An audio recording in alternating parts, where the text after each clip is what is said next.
కాబట్టి ex showroom price చూసి మీరు ఒక కార్ని అయితే డిసైడ్ అయిపోకండి. 10,000కి ఇన్సూరెన్స్ ఇస్తున్నారు, షోరూంలో 30,000-40,000 అవుతుందని చెప్పేసి కొటేషన్ తీసుకోమన్నాను కదని చెప్పేసి ఆ కొటేషన్ తీసుకొని ఆ 10,000 రూపాయలు ఇన్సూరెన్స్ చేస్తారనుకోండి, వాటిలో కొన్ని కవర్ అవ్వవు. మీరు చాలా ఎక్కువ ఇంట్రెస్ట్ పే చేయాల్సిన పరిస్థితి అయితే ఉంటుందన్నమాట. ఎందుకనేసి అంటే ఇప్పుడు ఉన్నటువంటి కార్లు ఎప్పుడు ఏ కంప్లైంట్ వచ్చేస్తుందో ఎవరికి తెలియట్లేదు. Hi friends, first of all మీ అందరికీ కంగ్రాచులేషన్స్ అండి. ఎందుకనేసి అంటే కొత్త కారు కొనడం కోసం అని చెప్పేసి మీరు షోరూమ్కైనా వెళ్తుండాలి, లేదా వెరీ సూన్ మీరు కొత్త కారు కొనడానికైనా ఈ వీడియో చూస్తుండాలి. సో కొత్త కారు కొనేటప్పుడు ఈ 5 తప్పులు చేశారంటే మాత్రం లక్షల్లో నష్టపోతారు. కాబట్టి నేను మీకు డీటెయిల్గా గైడెన్స్ ఇవ్వడానికి అయితే ఈ వీడియో చేస్తున్నానండి.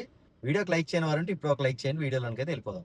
సో కొత్త కారు కొనేటప్పుడు చూసుకోవాల్సినటువంటి ముఖ్యమైన పాయింట్లలో ఫస్ట్ పాయింట్ ఏంటంటే ఆన్ రోడ్ ప్రైస్ తెలుసుకోకుండా కారు కొనేయడం. జనరల్గా మనం ఆన్లైన్లో వీడియోస్ చూస్తూ ఉండేటప్పుడు, లేదంటే గూగుల్లో మనం కార్ గురించి సెర్చ్ చేస్తూ ఉండేటప్పుడు అక్కడ మీకు మాక్సిమం కనిపించేది అయితే ex showroom price. So on road price అని కింద ఉంటుంది. మీరు ఏ సిటీ అయితే ఆ సిటీలో ఉండేటటువంటి వారు అక్కడ ఉండే ఆన్ రోడ్ ప్రైస్ అయితే కొడతారు. దానికి ఒక 34,000 అటు ఇటుగా షోరూమ్కి వెళ్తూ ఉంటుంది. కాబట్టి ఎక్స్ షోరూమ్ ప్రైస్ చూసి మీరు ఒక కార్ని అయితే డిసైడ్ అయిపోకండి.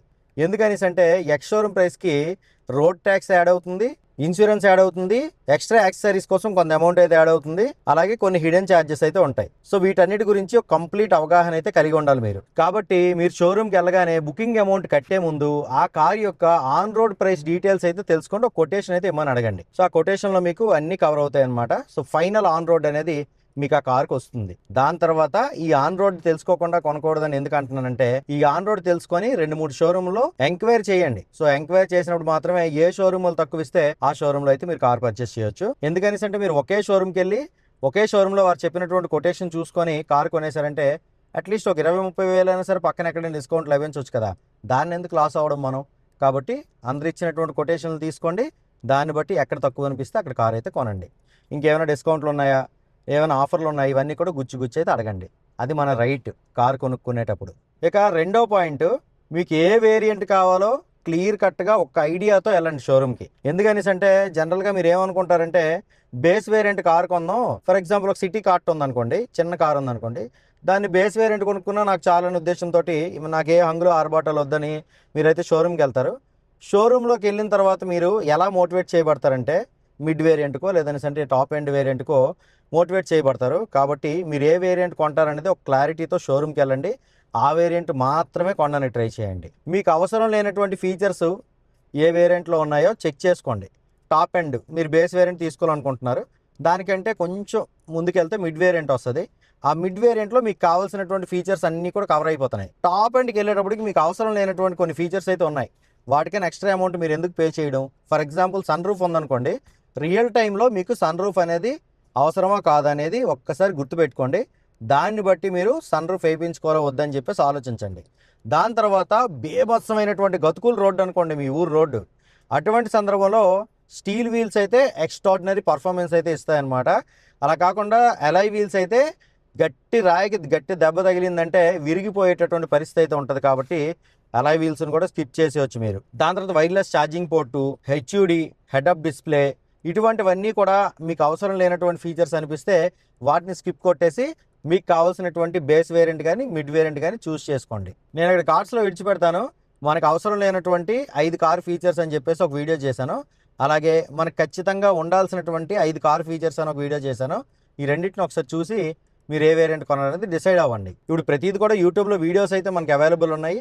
మన తెలుగు వారు కూడా వీడియోస్ అయితే చేస్తూ ఉన్నారు.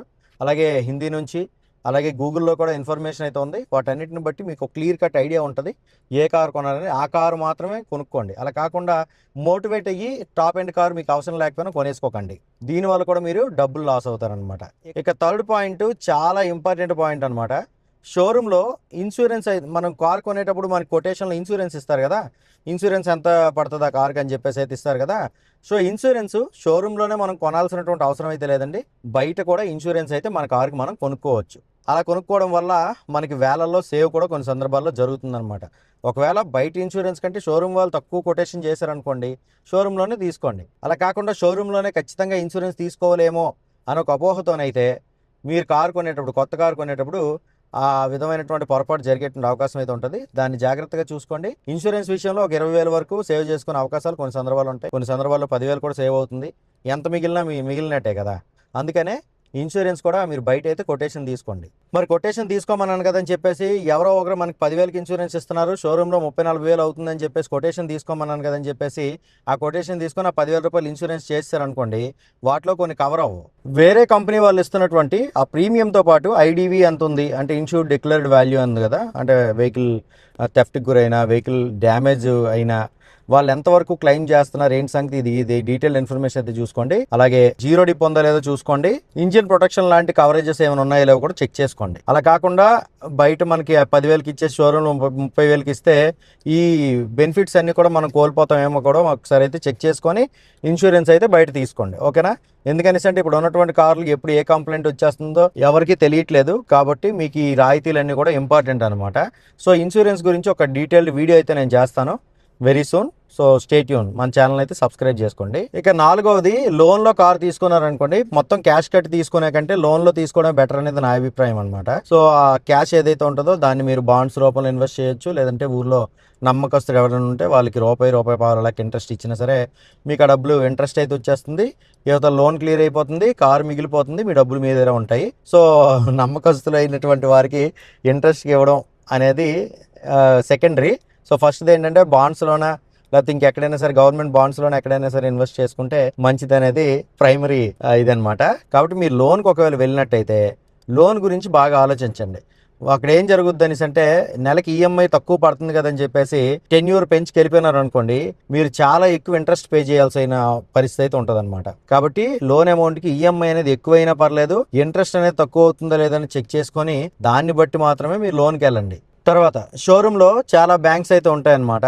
ఆ బ్యాంక్స్ వారు ఇచ్చేటటువంటి ఆ ఫైనాన్స్ లో రకరకాల బ్యాంకుల వారు ఉంటారు. ఆ బ్యాంకుల వాళ్ళు ఇచ్చేటటువంటి కొటేషన్స్ తీసుకోండి. మనకు ఉన్నటువంటి సిబిల్ స్కోర్ ని బట్టి బ్యాంకులు లోన్లు ఇస్తాయి. సిబిల్ స్కోర్ సూపర్ గా ఉందనుకోండి, మీకు నార్మల్ బ్యాంక్స్ అయితే లోన్లు ఇస్తాయి, తక్కువ రేట్ ఆఫ్ ఇంట్రెస్ట్ అయితే ఇస్తుంది అనమాట. కాబట్టి ఆ రేట్ ఆఫ్ ఇంట్రెస్ట్ ఎంత ఉంది, ప్రాసెసింగ్ ఫీజు ఎంత, డాక్యుమెంటేషన్ ఛార్జెస్ ఎంత, ఫోర్ క్లోజ్ చేశారంటే లోను ప్రీపేమెంట్ చేసి క్లోజ్ చేస్తారని అంటే దాని పాలసీ ఏంటి, ఛార్జెస్ ఎంత పడతాయి, ఇవన్నీ కూడా ముందే తెలుసుకోండి. కొటేషన్ తీసుకోండి. తీసుకొని బయటకు వచ్చిన తర్వాత మీకు ఏదైనా బ్యాంక్ లోన్ ఇస్తుందేమో కార్ లోను, ఒకసారి చెక్ చేయండి.